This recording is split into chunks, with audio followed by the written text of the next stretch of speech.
Hey, what's up everybody? Primus Prime 22 here, bringing you something different. Now, I talked about wanting to do this sort of thing in a previous video, but today I bring you the first episode.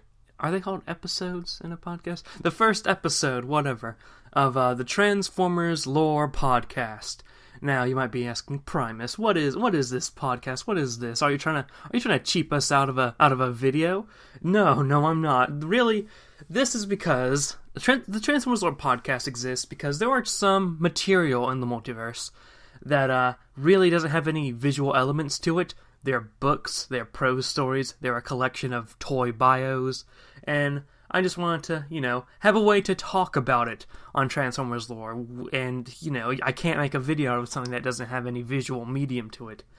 So now we have this Transformers Lore Podcast, and I'm not used to this sort of thing, so I'm sure I'm gonna mess up a lot, but you know what, let's just give this a shot, shall we? Alright. So today, I didn't really want to do anything too important for the first episode, seeing as that's the episode I'm most likely going to mess up the most on, But, I decided to do a little curious thing, a little interesting thing from the multiverse, and that is the story of Star Wars Transformers. Star Wars Transformers takes place in a universe called Lucas 577.25 Beta. The Lucas cluster is interesting because it has a very thin quantum membrane.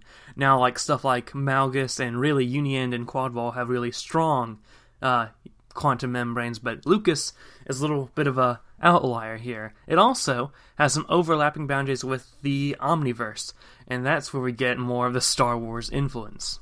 But moving on here, the story of Star Wars Transformers is told through the toy bios on the back of all the Star Wars Transformers figures. And obviously I don't have every single bio for every single Star Wars Transformers figure. It's very hard to find all the bios on the internet. But I got as many bios as I could, try to piece them together in a sort of chronological order, and we're going to see what sort of story we can piece together from there. Here's a hint, it might be very similar to Star Wars. Also, while collecting these bios, I found out that Obi-Wan Kenobi and Anakin Skywalker have a lot of figures, but, So I've actually divided these bios into, 4 eras. Some fall into what I call the pre-Clone Wars era, others fall into the Clone Wars era, then we go into the Interwar era. I'm sure Star Wars actually has terms for this. Let's make something clear. I'm not a Star Wars lore buff. This is about information from Star Wars Transformers. I don't know about the big battle that happened on the 4th moon of Gendar or whatever. But, I consider myself a Star Wars fan. Just, I don't deal too much into the expanded universe. Clone Wars is pretty much as far as I'm willing to go. But, let's take a look at this. And Galactic Civil War. That's the 4th era, if I forgot to mention that. So, before the Clone Wars, we have a galaxy that is pretty much at peace. It's under the control of something called the Galactic Republic, and the Republic has the Jedi as their sort of peacekeeping force, and the Jedi live in the Jedi Temple on the capital planet of Coruscant. The Jedi apparently had an enemy long ago called the Sith. Both the Jedi and the Sith use some mystical ability called the Force. Now, at some point, the Jedi beat back down the Sith, and so they're sort of gone to memory. But there are some Sith left, particularly Darth Maul and his mysterious master, who I think we can all assume is, Darth Sidious. But they are planning on returning and, helping the Sith take over the galaxy again. Now, there are 2 Jedi on the planet Tatooine, and Darth Maul is going there to, fight them, so he can help bring down the Jedi and bring back up the Sith influence, I guess. This is basically from Star Wars Episode 1, The Phantom Menace. And really, a thing to know about Star Wars Transformers is that it pretty much follows the events of the movies, with some things in between here and there, with the exception of the fact that vehicles can transform into giant robots, and sometimes they use those giant robot vehicles to fight. Darth Maul, for instance, at this point in time, can use his Sith infiltrator ship and transform it into a giant robot. And his force sensitive ability is helping with this, but you don't necessarily have to have the force to be able to pilot a mech.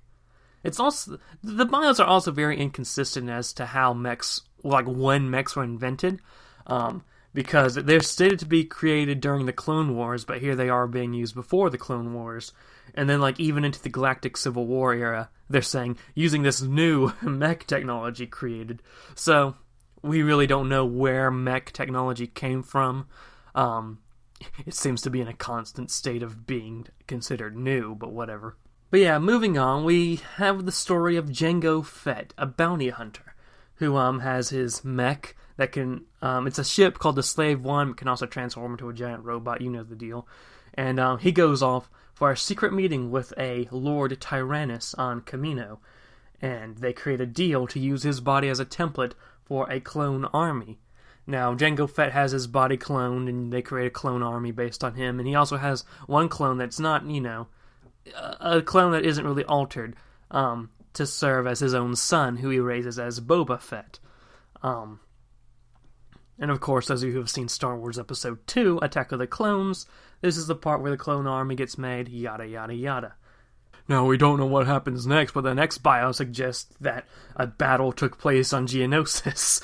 The Clone Wars begin with the Battle of Geonosis, and again, this is part of Star Wars Episode 2.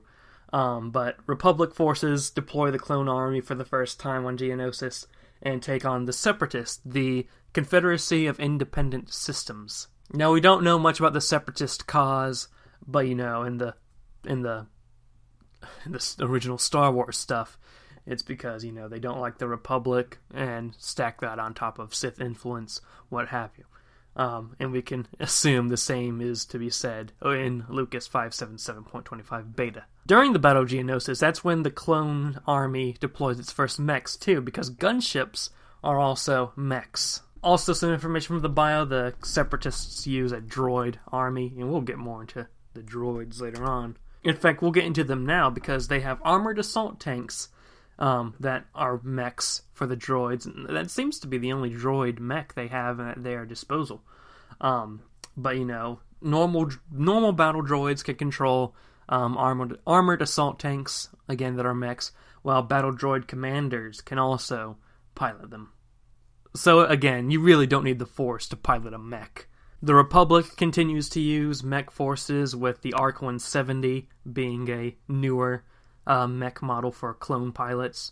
But on top of that, the Jedi also are deployed during the Clone Wars to serve as part of the Republic's fighting forces.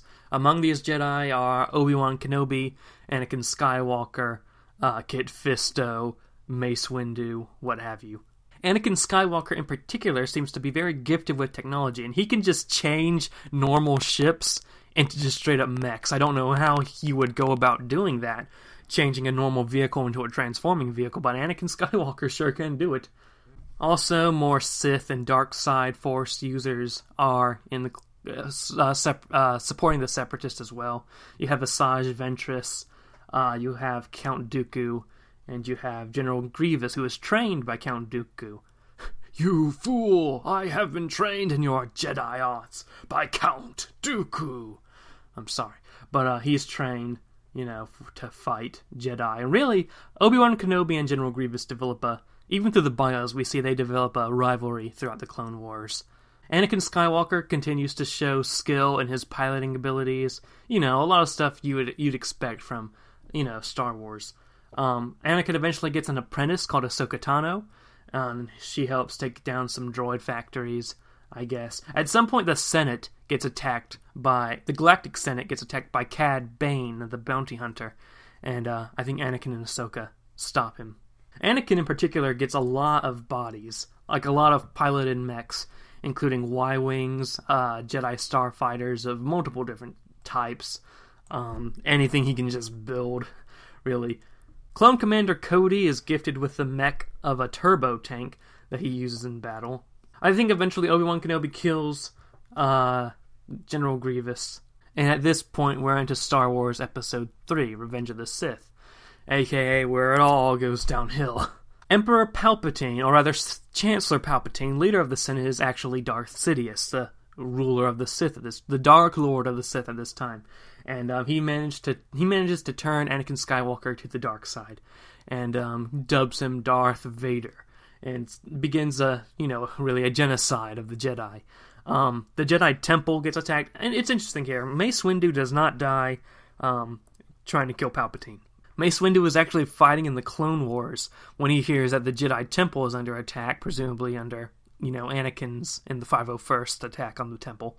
And Mace Windu flies in, transforms, and just starts fighting everyone. But I think we can assume that Darth Vader, aka Anakin, kills Mace Windu there. Which is interesting, because it makes you wonder how Anakin got turned over to the dark side, saying how crucial Mace Windu's role was in that scene. This is what happens when you try to piece together a story from Toy Bios and say it's a universe. Oh boy. Now, at some point, Anakin is badly wounded, and Palpatine, who reforms the Galactic Republic into the Galactic Empire and dubs himself Emperor. Emperor Palpatine takes Anakin, or Darth Vader, and sort of rebuilds him into, the classical Darth Vader look. And a lot of his mechs are changed as well to be Darth Vader-esque. Because some reason your mech has to transform into a likeness of yourself, because that makes sense. But he takes Anakin to the Outer Rim and begins training him to be a better Sith Lord. And eventually he's led out into the galaxy and really hunts down resistance to the Empire with his Sith Starfighter and his Star Destroyer. By the way, I don't understand how this works lore-wise, but during the Clone Wars, Anakin Skywalker was in command of a Republic cruiser that could transform into a likeness of himself. However, it also could transform into a Star Destroyer in a likeness of Darth Vader, so who knows how that works. And possibly Anakin had his Republic cruiser during the Clone Wars, and after he became a Sith, maybe he just built in two more modes, one that was a Star Destroyer and one that was Darth Vader, but that's a thing. But now the Clone Wars are over and we're in the interwar years. And it's at this time that people like Han Solo and Chewbacca begin to rise to fame. They do the Kessel Run in under 12 parsecs. But they're wanted by the Empire. And some people on an Imperial spy, it doesn't really... the bio says on the Garrison Moon. If anyone who's a Star Wars lore buff and knows what a Garrison Moon is, or if that's just a random thing they decide to capitalize and make it look like a proper noun, feel free to tell me. But an Imperial spy alerts the Empire, and then Star Destroyers are deployed to take down Han Solo and Chewbacca. But joke's on them, because the Millennium Falcon can divide into two and transform into two mechs. And they begin to fight the Star Destroyer. So that's a little vignette in Han Solo and Chewbacca's history. Now, the Empire presumably hires the bounty hunter Boba Fett. No mention is really made to Jabba the Hutt, by the way. There are a lot of characters that are just left out. R2-D2, C-3PO, Padme Amidala, take your pick. Actually, Leia Organa, come to think of it, that's sort of a big thing to leave out. But Boba Fett's been using the slave one. Presumably it's the same slave one that Jango Fett had. He's just outfitted it to... He repainted it for his paint scheme. That type deal. But yeah, he's after Han Solo too. It should be noted that the clone troopers at this point have been sort of reformed into the stormtroopers. And a rebellion has begun against the Empire as well, with Han Solo and Chewbacca joining the rebellion, and later Luke Skywalker, the son of Anakin Skywalker. Now at some point Darth Vader creates a new body. That's the Death Star that can transform into a massive Darth Vader. It's a massive battle station. It damages the rebels pretty bad. I don't even think it's suggested that the Death Star is actually ever destroyed, but whatever. But apparently during a battle, probably around the Death Star, Darth Vader becomes aware of Luke Skywalker, and so he's like, oh, better convert him to the dark side, and that becomes the next Sith plan. The rebels eventually set foot in Hoth, set up camp there. And this leads to the big battle on Hoth. We're in Star Wars Episode 5, Empire Strikes Back territory. AT-AT walkers are mechs controlled by Imperial stormtroopers, that sort of deal. Imperial AT-AT pilots, rather.